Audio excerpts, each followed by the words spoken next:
വിദ്യാർത്ഥിനികൾ വീട്ടിൽ നിന്ന് ഇറങ്ങുമ്പോൾ പപ്പയും മമ്മിയും അറിയാതെ ഒരു ജോഡി കളർ ഡ്രസ്സ് എടുത്ത് ബാഗിൽ ഒളിപ്പിച്ച് വെച്ചിട്ടാണ് ഇറങ്ങുന്നതെന്ന്. ഏതെങ്കിലും പാർക്കിൻ്റെയോ ബീച്ചിൻ്റെയോ ഒക്കെ മരച്ചുവട്ടി മാറി നിന്ന് കളർ ഡ്രസ്സ് യൂണിഫോം ഊരി ബാഗിൽ വെച്ചിട്ട് കളർ ഡ്രസ്സ് എടുത്തിട്ട് കാത്തു നിൽക്കുന്ന ചെറുക്കൻ്റെ ഒപ്പം കുതിരപ്പുറത്ത് പോകുന്ന പോലെ ബൈക്കിൻ്റെ പുറത്ത് വാഞ്ഞു പോവുക. ഇന്ന് ബൈക്കിൽ പോകുന്ന 2 പേർക്ക് ഹെൽമെറ്റ് വേണമെന്ന് നിർബന്ധം വന്നുകൊണ്ട് പിള്ളേർ കാപ്പിയാ. പപ്പയുടെ മുമ്പിൽ കൂടെ പോകാം, മമ്മിയുടെ മുമ്പിൽ കൂടെ പോകാം, ടാറ്റ, അറിയത്തില്ലല്ലോ മക്കളാ പോകുന്നതെന്ന്. കാലം എങ്ങനെയായി മനസ്സിലാകുന്നുണ്ടോ? നിങ്ങളൊക്കെ എന്നും മക്കളുടെ സ്കൂൾ ബാഗ് പരിശോധിക്കാറുണ്ടോ? ഒന്ന് ചെക്ക് ചെയ്ത് നോക്ക്, ഞെട്ടരുത്. വേണ്ട, നാളെ രാവിലെ ചുമ്മാ വണ്ടി എടുത്ത് നാളെ രാവിലെ ഒരു 11-11:30 സമയത്ത് ശംഖുമുഖം ബീച്ചിലോട്ടോ മ്യൂസിയം പാർക്കിലോട്ടോ പോയി നോക്ക്. സ്കൂൾ ബാഗ് തോളിലിട്ട് സ്കൂൾ യൂണിഫോം ഇട്ട് കൊടയുടെ മറവിൽ ചെക്കന്മാരുടെ കൈയും പിടിച്ച് മണൽത്തരികളിലൂടെ നടന്നു പോകുന്ന പെൺകുഞ്ഞുങ്ങളെ കാണാം. അതിൽ എൻ്റെ മോൾ ഉണ്ടാകല്ലേ ഈശ്വര എന്ന് പ്രാർത്ഥിച്ചോണ്ടേ പോകാവൂ, അല്ലെങ്കിൽ പിന്നെ അറ്റാക്ക് വന്നതിന് എന്നെ പറയരുത്, അല്ലേ? പാർക്കിലോട്ട് പോയി നോക്ക്, ലുലു മാളിലോ ഫുഡ് കോർട്ടിൽ പോയി നോക്ക്. സ്കൂൾ യൂണിഫോമും ബാഗും തോളിലിട്ടുകൊണ്ട് കുഞ്ഞുങ്ങൾ സ്കൂൾ സമയത്ത് ഇവിടെ ഭക്ഷണം കഴിക്കാൻ ചെക്കന്മാരുടെ ഒപ്പം വന്നിരിക്കുന്നത്, അല്ലേ? പുതിയ തലമുറ ലഹരി അന്വേഷിച്ച് നടക്കുക. ഇതൊക്കെ ഞങ്ങൾ റോഡിൽ നിന്ന് വിളിച്ചു പറയുമ്പോൾ ചില അണ്ണന്മാർക്ക് പിടിക്കുകയല്ല. കഴിഞ്ഞ ചില മാസങ്ങൾക്ക് മുമ്പ് 6ാം ക്ലാസ്സിൽ പഠിക്കുന്ന ഒരു പെൺകുട്ടിയുടെ ബാഗിൽ നിന്ന് MDMA കണ്ടെന്ന്. 6ാം ക്ലാസ്, ചിന്തിക്കണം, കുഞ്ഞുകളിയല്ല. തരം കിട്ടിയാൽ കക്കൂസേന്ന് കപ്പടിച്ചുകൊണ്ട് പോകുന്നവൻ ഇവിടെ ഉണ്ട് എന്ന ബോധ്യം ഉള്ളത് കൊണ്ടാണ് ചങ്ങല കെട്ടി വെച്ചിരിക്കുന്നത്. ഉള്ളതാണോ? ബാങ്കിൽ വരുന്നവൻ ഭിക്ഷക്കാരനല്ല. കാശ് ഒന്നുകിൽ ഇടാൻ വരുന്നവൻ, അല്ല എടുക്കാൻ വരുന്നവൻ. മാന്യന്മാർ വരുന്ന സ്ഥലത്തും 5 രൂപയുടെ പേന നൂല് കൊണ്ട് കെട്ടി വരിഞ്ഞ് ഇട്ടേക്കുന്നു. എന്താ കാര്യം? പൂട്ടിട്ടാൽ പൂട്ട് പിടിച്ച് ഒന്ന് കുലുക്കി, പിന്നെ ഒന്നുകൂടെ കുലുക്കി, പിന്നെ ഒന്നുകൂടെ കുലുക്കിയാണ് ചേട്ടൻ വീട്ടിൽ പോകുന്നത്. നിങ്ങൾ അറിഞ്ഞു, ഈ അടുത്ത കാലത്ത് ഒരു അമ്മ KSRTC ബസ്സിന്റെ പുറകിലത്തെ സീറ്റ് മുട്ട ഇട്ടേച്ച് ഞാനൊന്നും പറഞ്ഞില്ലേ എന്ന് പറഞ്ഞിറങ്ങി അങ്ങ് പോയി. ഊകിയതുമില്ല, വിളിച്ചതുമില്ല, ആരും അറിഞ്ഞതും ഇല്ല. മുട്ട ഇപ്പം അമ്മ തൊട്ടിലി വളരുന്നു. 10 മാസം വയറ്റി ചുമന്ന പെറ്റതള്ളയുടെ കഴുത്തറുക്കാൻ 15-കാരന് മടിയില്ല. ഒരമ്മയുടെ പള്ളയ്ക്ക് ഒന്നിച്ച് കിടന്ന് വളർന്ന കൂടപ്പുറപ്പിനെ പീഡിപ്പിക്കാൻ 15-കാരന് മടിയില്ല. ഇത് കേൾക്കുമ്പോൾ കമ്പ്യൂട്ടർ പിള്ളേർ ചിരിക്കുക. യൗമാരെ കൊണ്ട് തോറ്റു, എൻ്റെ ദൈവമേ. ഇത് കേൾക്കുമ്പോൾ കമ്പ്യൂട്ടർ പിള്ളേർ ചിരിക്കുക. യൗമാരെ കൊണ്ട് തോറ്റു, എൻ്റെ ദൈവമേ. മനുഷ്യൻ കുടിലിന്ന് കൊട്ടാരത്തിലെത്തി. ചൊവ്വയിലും വ്യാഴത്തിലും വീട് വെക്കാൻ പറ്റുമെന്ന് തിരക്കുന്ന കാലം. ചന്ദ്രനിൽ 30 സെന്റ് വസ്തു മേടിച്ചു മലയാളി, അറിഞ്ഞില്ലേ? പിന്നെ ആകാശത്തൂടെ പറക്കാൻ തുടങ്ങി. പിന്നെ വീട്ടുജോലിക്കാരിക്ക് പകരം റോബോട്ട് വന്നു തുടങ്ങി. കൽക്കരി ഓടുന്ന ട്രെയിൻ മാറി വന്ദേ ഭാരത് വന്നിട്ട്. എന്നിട്ട് ഈ ഉപദേശിമാർക്ക് നേരം വെളുത്തിട്ടില്ല. ഇവമാർ ഇപ്പോഴും പറയുന്ന മനുഷ്യൻ ഭാവിയാന്ന് പിള്ളേർ ചിരിക്കാതിരിക്കുമോ? എൻ്റെ മക്കളെ, തിരിച്ചൊരു ചോദ്യം. ശരി, സമ്മതിച്ചടാ. ആമേ, മനുഷ്യൻ കുടിലിന്ന് കൊട്ടാരത്തിലെത്തി, സമ്മതിച്ചു. ചൊവ്വയിലും വ്യാഴത്തിലും വീട് വെക്കാൻ പോകുന്നു, സമ്മതിച്ചു. ചന്ദ്രനിൽ കാലുകുത്തി വസ്തു മേടിച്ചു, സമ്മതിച്ചു. മനുഷ്യൻ ആകാശത്ത് പറക്കുന്നു, സമ്മതിച്ചു. വീട്ടുജോലിക്കാരിക്ക് പകരം റോബോട്ട് വന്നത് സമ്മതിച്ചു. കൽക്കരി ട്രെയിൻ മാറി വന്ദേ ഭാരത് വന്നതും സമ്മതിച്ചു. ഒറ്റ ചോദ്യം, ഈ ട്രെയിനിൻ്റെ അകത്ത് ടോയ്ലറ്റ് എന്ന് പറഞ്ഞൊരു സംവിധാനം ഉണ്ടല്ലോ, അല്ലേ? ഇച്ചിരൂടെ സ്റ്റാൻഡേർഡ് കുറച്ച് പറഞ്ഞാൽ കക്കൂസ്, അല്ലേ? ഈ കക്കൂസിൻ്റെ അകത്തിരിക്കുന്ന 50 രൂപയുടെ സ്റ്റീൽ കപ്പ് ഇപ്പോഴും ചങ്ങലക്കിട്ടാ വെച്ചേക്കുന്നത്. അതെന്താ മാറാത്ത? നിങ്ങളാരും ട്രെയിനെ കയറിയിട്ടില്ലേ? ഞാൻ ഇന്നലെയും കൂടെ യാത്ര ചെയ്തിട്ടാണ് വരുന്നത്. ഈ ട്രെയിനിൻ്റെ അകത്തെ കക്കൂസിൻ്റെ അകത്തിരിക്കുന്ന 50 രൂപയുടെ സ്റ്റീൽ കപ്പ് ഇപ്പോഴും ചങ്ങലക്കിട്ട് വാഷർ വെച്ചേക്കുന്നത്. അതെന്നാ മാറാത്ത? എല്ലാം മാറിയല്ലോ, അതെന്നാ മാറാത്ത? തരം കിട്ടിയാൽ കക്കൂസേന്ന് കപ്പ് അടിച്ചുകൊണ്ട് പോകുന്നവൻ ഇവിടെ ഉണ്ട് എന്ന ബോധ്യം ഉള്ളത് കൊണ്ടാണ് ചങ്ങലക്കെട്ട് വെച്ചിരിക്കുന്നത്. ഉള്ളതാണോ? വേണ്ട. നിങ്ങൾ ഈ കാട്ടാക്കട SBI ബാങ്കിലോട്ടൊന്ന് ചെല്ല്, 5 രൂപയുടെ ലക്ഷ്മി പേന നൂല് കൊണ്ട് കെട്ടിയിട്ടേക്കുന്നു. ബാങ്കിൽ വരുന്നവൻ ഭിക്ഷക്കാരനല്ല. കാശ് ഒന്നുകിൽ ഇടാൻ വരുന്നവൻ, അല്ല എടുക്കാൻ വരുന്നവൻ. മാന്യന്മാർ വരുന്ന സ്ഥലത്തും 5 രൂപയുടെ പേന നൂല് കൊണ്ട് കെട്ടി വരിഞ്ഞ് ഇട്ടേക്കുന്നു. എന്താ കാര്യം? തരം കിട്ടിയ 5 രൂപയുടെ പേന അടിച്ചുകൊണ്ട് പോകുന്നവനിവിടെ. എല്ലാത്തിനും മാറ്റം വന്നു. ഇരുകാലി മനുഷ്യന്റെ സ്വഭാവത്തിന് മാത്രം ഇന്നും മാറ്റം വന്നിട്ടില്ലെന്നുള്ളതിൻ്റെ തെളിവ്. പറ, മനുഷ്യൻ ഭാവിയല്ലേ? ഇനിയും മനുഷ്യൻ ഭാവിയല്ലെന്ന് ചിരിക്കുന്ന ആരെങ്കിലും ഈ ജംഗ്ഷനിലുണ്ടെങ്കിൽ ഇന്ന് രാത്രി കടയടച്ചു പോകുമ്പോൾ കടയ്ക്ക് പൂട്ടിടാതിരുന്നാൽ മതി. അപ്പം നാളെ രാവിലെ അറിയാം ഇവിടെ ഭാവിയുണ്ടോന്ന്. പൂട്ടിട്ടാൽ പൂട്ട് പിടിച്ച് ഒന്ന് കുലുക്കി, പിന്നെ ഒന്നുകൂടെ കുലുക്കി, പിന്നെ ഒന്നുകൂടെ കുലുക്കിയാണ് ചേട്ടൻ വീട്ടിൽ പോകുന്നത്. എന്നിട്ട് ഉറക്കം കിട്ടാതെ വന്നപ്പോൾ CCTV മേടിച്ച് വെച്ചിട്ട് പുള്ളി സമാധാനത്തോടെ ഉറങ്ങി. അല്ലെങ്കിൽ പിന്നെ നിങ്ങൾ പറ, രാത്രി സഹോദരിമാർ പറ, രാത്രി കഥ കടച്ച് കൊളുത്തിട്ട് ഓടാമ്പലം പിടിച്ചിട്ടച്ച് ഇപ്പൊ കഥകന്റെ പുറകെ ചട്ടിയും കലവും മാരി വെച്ചല്ലേ നിങ്ങൾ ഉറങ്ങുന്നത്? ഉള്ളത് പറ. ചിരിക്കുന്നു. എന്താ കാര്യം? ആരെ പേടിച്ചു? പുലി ഇറങ്ങുമെന്ന് പേടിച്ചാണോ? പക്ഷേ അല്ല.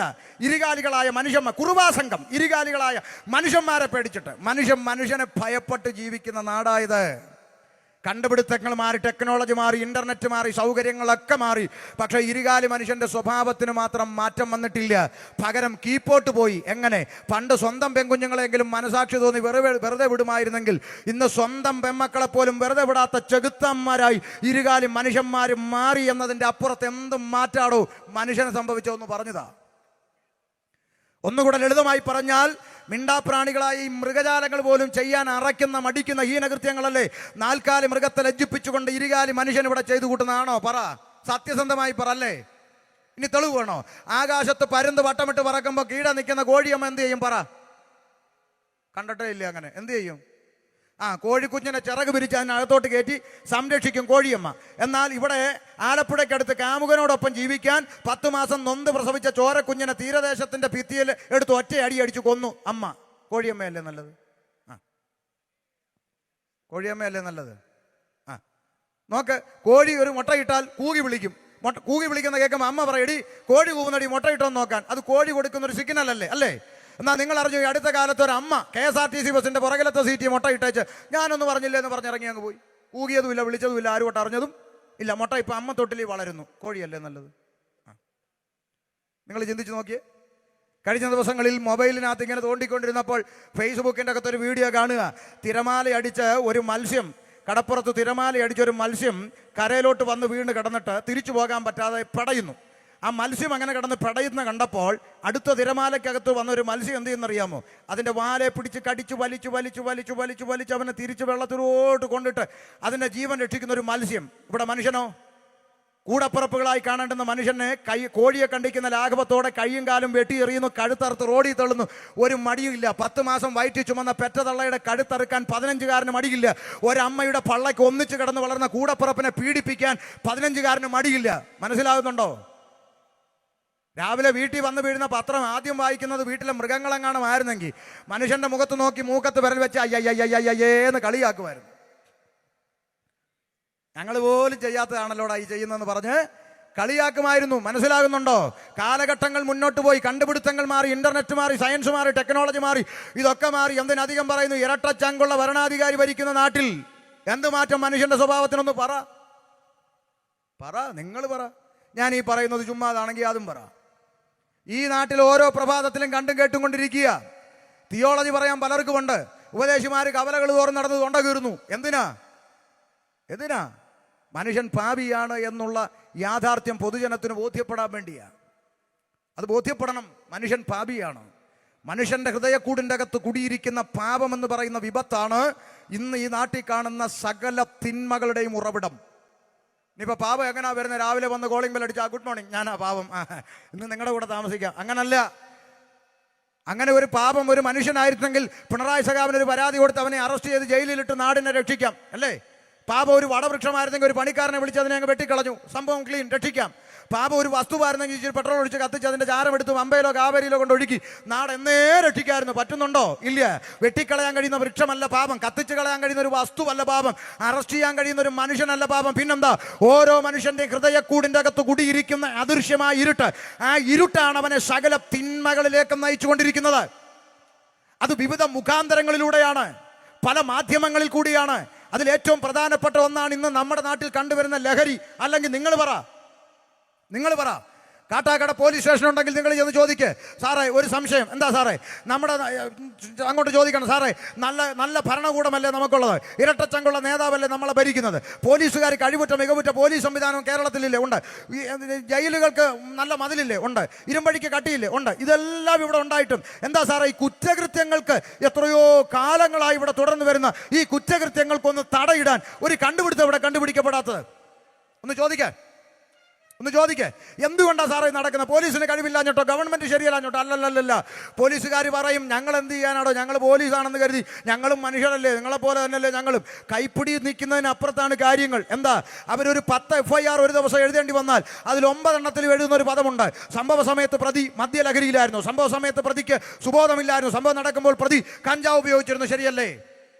ഇന്ന് നമ്മുടെ നാട്ടിൽ നടക്കുന്ന 99% കുറ്റകൃത്യങ്ങളുടെയും പിറകിൽ ഒളിഞ്ഞു മറഞ്ഞു വിരിക്കുന്ന ഒരു പ്രധാന വില്ലനാണ് ഈ ലഹരി. ഇതിന്റെ പിന്നിലെ ആരാ? ഇതിന്റെ പിന്നിലെ ഉടമസ്ഥൻ ആരാ? ഈ പാപമെന്ന് പറയുന്ന പിശാചാണ് ഇതിന്റെ പിന്നിലെ ഉടമസ്ഥൻ.